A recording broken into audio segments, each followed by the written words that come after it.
안녕하세요, 일단지입니다.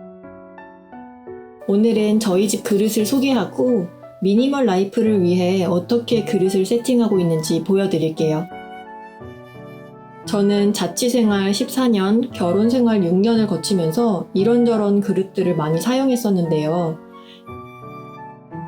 이제는 어느 정도 제 취향에 맞는 접시를 갖게 되었습니다. 저는 한식 라인 2가지, 양식 라인 1가지, 그리고 스페셜 라인 1가지 정도 갖출 것을 추천합니다. 로얄 코펜하겐이나 빌레로이의 모흐, 이달라, 덴비, 로젠탈 이런 것들을 보유하고 있는데요.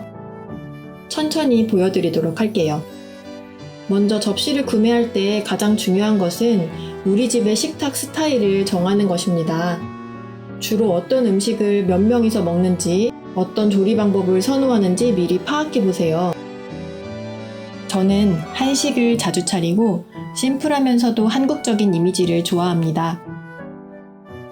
이 기준으로 기본 라인업을 갖추기로 했어요. 그럼 주방에 몇 개의 라인업이 있으면 좋을까요? 라인업이라는 말이 좀 거창하긴 하지만 식탁에도 라인업, 즉 시스템이 필요합니다. 한식, 양식 또는 일상 식사와 초대 식사 등 목적에 맞는 라인업을 미리 해두는 거예요. 어떤 상황이 오더라도 접시들이 뒤섞여서 조악한 식탁 세팅이 되는 걸 방지할 수 있습니다.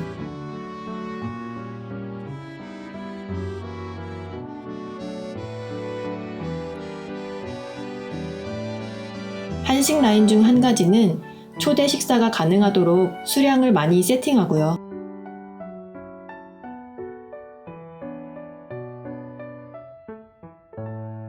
처음에 미니멀 라이프를 하려고 마음 먹었을 때 라인 1개로 끝내려고 했어요.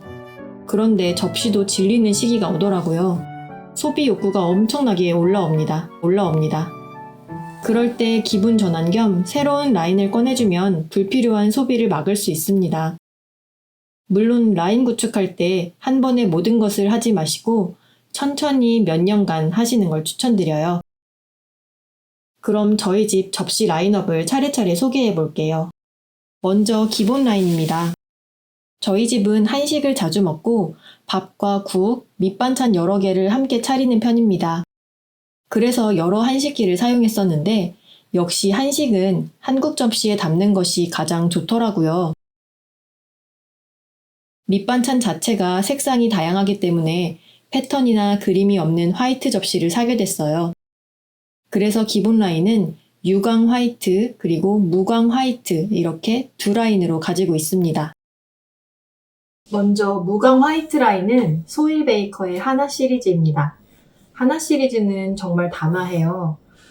부드러운 곡선 형태의 컬러도 완전한 화이트는 아니고 은은한 아이보리, 약간 미색이 도는 디자인입니다. 어디에 올려놔도 잘 어울리고 어떤 음식도 잘 받아주는 컬러인 것 같아요.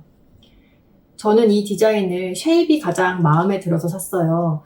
요즘 무광 그릇이 몇 년간 대세였잖아요. 그래서 계속 고민만 하다가 올해 초에 큰맘 먹고 이 시리즈를 구매했습니다. 저는 개인적으로 회색 그릇에 밥을 먹는 게 어색하거든요. 그래서 무광 그릇으로 좀 유명한 한식기인 광주요는 몇 번이고 장바구니에 넣었다가 다시 빼고는 했었어요. 회색 말고 화이트 무광도 예쁘긴 하지만 좀 쉐입 중에 마음에 드는 게 없었거든요. 그 중에서 소일 베이커 쉐입이 가장 마음에 들어서 구매를 했던 것 같아요.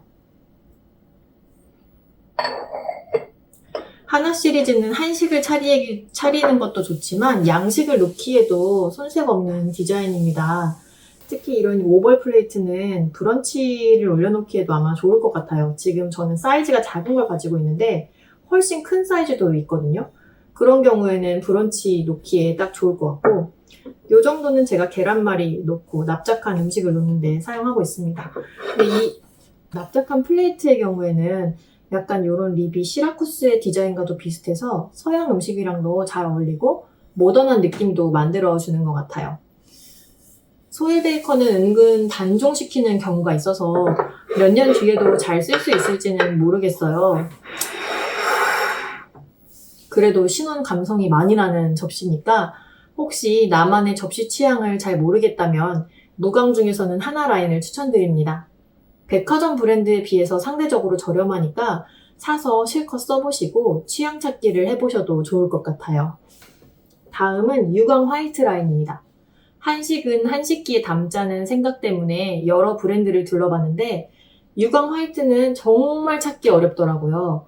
그나마 로얄 코펜하겐의 화이트 라인이 단정한 느낌이 들어서 이걸 가장 기본 식기로 구매를 했습니다. 이 디자인입니다. 단아하고 패턴이 은은하게 퍼져 있어서 거슬리지도 않지만 또 그렇게 단순하지도 않은 그런 디자인이어서 마음에 들었어요.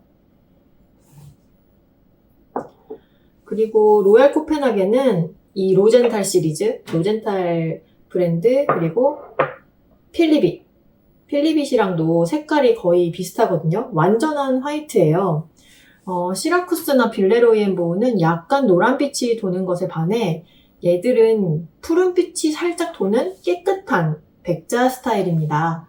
쉐입이 마음에 드는 게 있다면 로얄 코펜하겐, 로젠탈, 그리고 필리빗 세 가지 브랜드를 섞어서 사시는 것도 좋을 것 같아요. 저는 로젠탈 밥공기랑 국공기도 가지고 있습니다. 이렇게 두 가지. 로얄 코펜하겐의 경우 밥공기가 조금 크거든요. 사이즈가. 높고 크고 그래서 밥이 많이 들어가는 편이어서 약간 작은 사이즈로 로젠탈을 구매를 했었고요. 그런데 로젠탈 같은 경우에는 약간 이렇게 각이 진 디자인이에요. 좀 유럽 느낌이 많이 나긴 합니다. 그건 조금 아쉬운 면이기는 해요. 그래도 양도 적당하고 두께도 비슷해서 그립감이나 식기세척기에 돌리거나 이런 것에는 전혀 문제가 없는 아주 훌륭한 제품입니다. 필리빗은 직접 들어보니까 은근 무거워서 이 단지 3개만 쓰고 있습니다. 이거 약간 설탕 단지거든요. 이렇게 귀엽게 생겼죠? 식기는 아니고 설탕이나 소금, 깨소금 통으로 사용하고 있어요. 손잡이가 있어서 놓칠 염려가 없고 밥 숟가락이 잘 들어가서 별도의 스푼이 필요 없어요. 식세기에다가 그냥 넣고 세척을 하면 돼서 플라스틱 양념통을 사용하지 않고 이걸로 대체해서 쓰고 있습니다. 이 브랜드들은 유광이다 보니까 오염에 정말 강해요. 그리고 오래된 브랜드들이라서 단종 걱정도 없습니다. 평생 쓸 그릇을 찾으신다면 이쪽 라인도 추천드립니다. 다만 한식기가 아니다 보니까 한식을 담기에 부족함이 살짝 있었어요. 접시 같은 경우에도 예쁘긴 한데 약간은 한국적이기보다는 서양 느낌을 억지로 만든 느낌? 그래서 다른 몇 가지 브랜드를 추가했는데요. 영상 보시죠.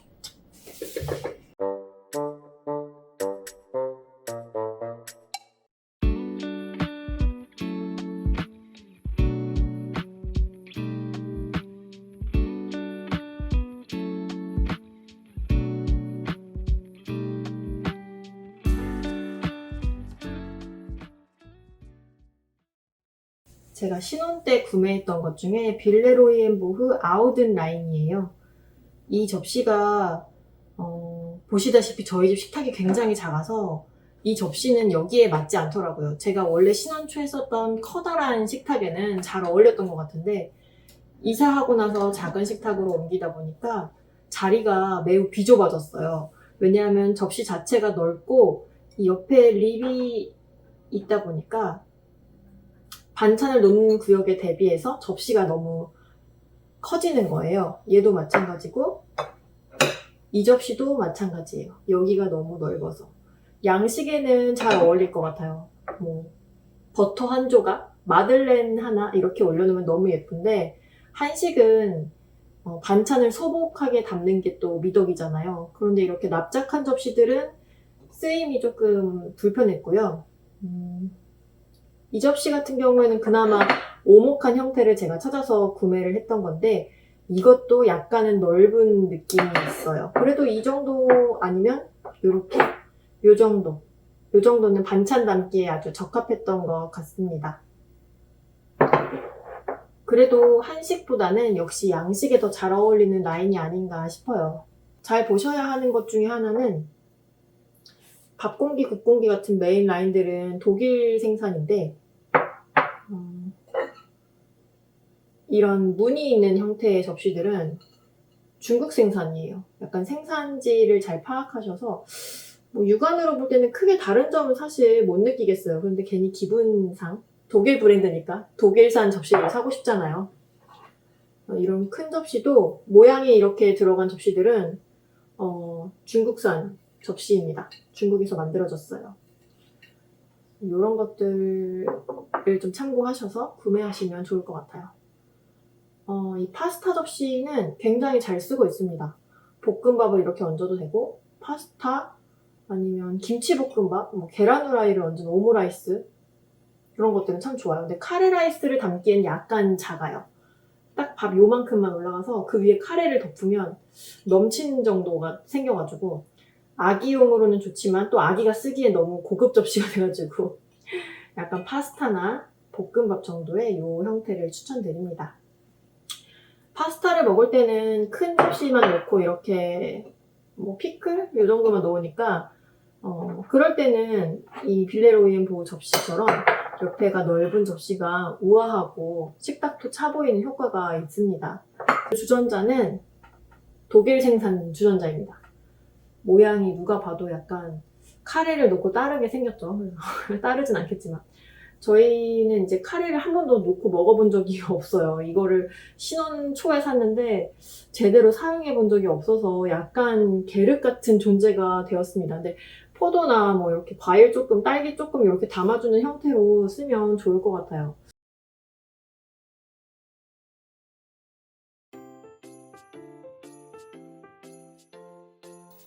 마지막으로 스페셜 라인입니다. 말 그대로 있어도 그만 없어도 그만인데요.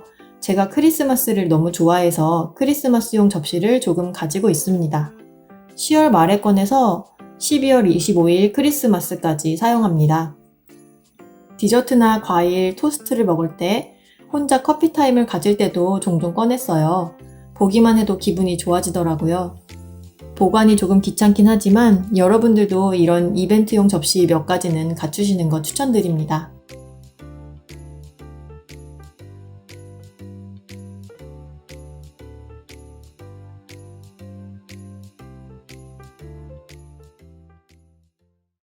이렇게 라인업을 구축하신 다음에 포인트 그릇을 사시는 거예요.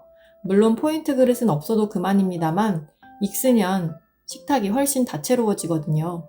미니멀이라고 해서 다 화이트로만 채우면 아쉽잖아요.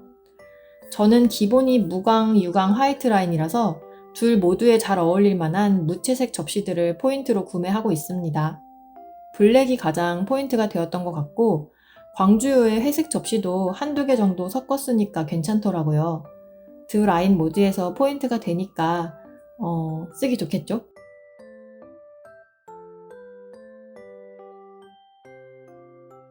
오늘은 저희 집 접시 라인업을 소개해봤는데 어떠셨어요? 기본 접시를 구매하는데 이렇게 생각을 많이 해야 하는 건가 싶으시죠? 저도 좀 오버했나 싶기도 했어요. 그냥 화이트 아무거나 사면 되지 않나 하실 수도 있고요. 저도 처음에는 그래서 한국 도자기를 샀던 것 같아요. 그런데 주부인 제가 가장 많이 만지고 그리고 가장 많이 보는 게 바로 이 접시더라고요. 마음에 안 드는 걸 계속 쓰다 보면 기분도 안 좋아지고 살림도 재미없어지잖아요. 그래서 컬러나 두께, 질감, 패턴, 형태 이런 모든 면에서 마음에 쏙 드는 그런 물건을 찾아야 된다고 생각합니다. 관리도 편해야 하고 추가 구매도 할 수 있어야 하고요. 접시는 소모품 같지만 사실은 매일매일 사진을 찍는 아니면 매일매일 내 눈에 들어오는 가족들이 항상 사용하는 그런 아주 소중한 제품이기도 합니다. 오늘 영상이 미니멀한 주방 살림 갖추시는데 도움이 될 것 같지는 않아요. 좀 많긴 했죠. 그래도 아무거나 예쁘다고 막 이것저것 사들이시기보다는 저처럼 그런 여러분만의 그릇 라인업을 정리하는데 작은 기준이 되었으면 좋겠습니다. 오늘도 영상 봐주셔서 감사하고요. 다음 영상에서는 저희 집 냄비나 컵, 주방 살림에 대해서는 할 얘기가 정말 많거든요. 다음에는 한번 그런 아이템들도 들고 영상 한번 만들어 보도록 하겠습니다. 그럼 오늘도 와주셔서 감사합니다. 다음에 또 만나요.